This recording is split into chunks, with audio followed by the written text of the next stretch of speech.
সাম্প্রতিককালে গত 1-1.5 সপ্তাহের মধ্যে রাজ্যের নানা প্রান্তে মেয়েদের উপরে নির্যাতন, অত্যাচার, ধর্ষণ, খুন, জ্বালিয়ে পোড়া এবং খুন করে গাছে ঝুলিয়ে রাখা 14 মাসের শিশুকন্যা দুঃস্থিতা হওয়ার যে নৃশংস বর্বরোচিত ঘটনাগুলো ঘটছে তার প্রতিবাদে আমরা আজকে এখানে একটা তাৎক্ষণিক প্রোগ্রাম আমরা প্রতিবাদে রাস্তায় নেমেছি।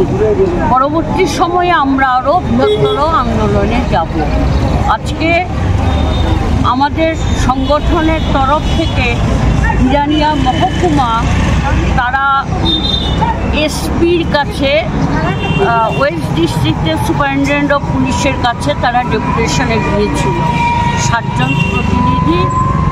তো তিনি বলেছেন যে দেখবেন, আমরা আশ্চর্য হয়ে যাই যে এতগুলো নৃশংস ঘটনার পরেও পুলিশ প্রশাসনের কোনো হেলদোল নেই। পুলিশ যেন একটা নিরপেক্ষ ভূমিকা নিচ্ছে এবং দলদাসের ভূমিকা পালন করছে। এই অবস্থায় রাস্তায় নামা ছাড়া, আরও বৃহত্তর আন্দোলন গড়ে তোলা ছাড়া আমাদের সামনে আর কোনো পথ নেই।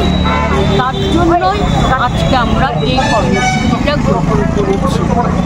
তো আমরা লক্ষ্য করছি এই রাজ্যে সুশাসনের ঢাক পেটানো হচ্ছে। আমাদের রাজ্যের মাননীয় মুখ্যমন্ত্রী মহোদয় প্রতিদিন বলছেন সুশাসন চলছে রাজ্যে। এই রাজ্যে নাকি এত সুন্দর শাসন, এত সুশাসন ছিল না। তো আমাদের আজকেরই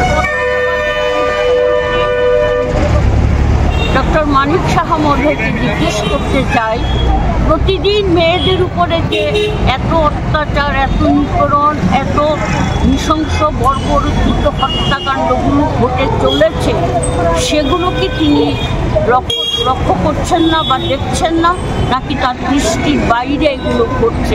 এগুলো কিসের সুশাসন? কিসের সুশাসন এই রাজ্যে চলছে? কোন সুশাসনের দিকে তিনি তুলছেন এবং তিনি এভাবে প্রচার করছেন?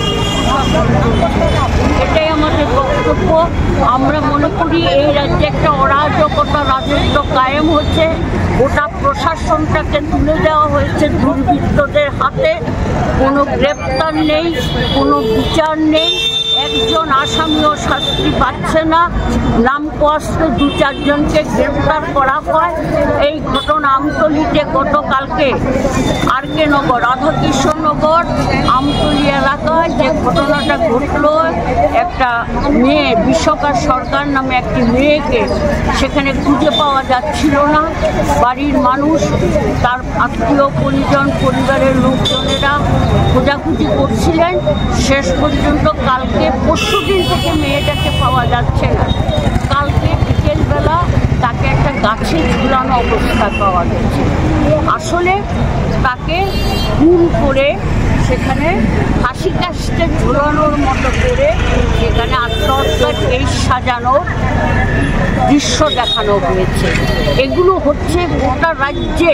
আপনারা দেখেছেন গত পরশু দিনের সংবাদ যে 14 বছরের একটা শিশুকন্যা, তার উপরে ধর্ষণের ঘটনা ঘটেছে। সর্বত্র সারা রাজ্য জুড়ে কটা ঘটনার কথা আমরা উল্লেখ করব। আমরা মনে করছি এই রাজ্যটা একটা নারী নির্যাতনের একটা লীলাভূমিতে পরিণত হয়েছে। গোটা দেশ দেখছে বিজেপি শাসিত ত্রিপুরায় আজকে মেয়েদের নিরাপত্তা বলতে কিছু নেই, সামাজিক মর্যাদা বলতে কিছু নেই।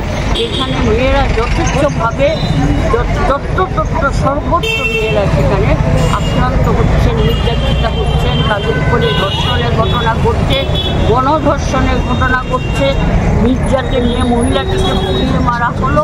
এই হচ্ছে আজকের দিনে আমাদের কর্মসূচি, প্রতিবাদ কর্মসূচি।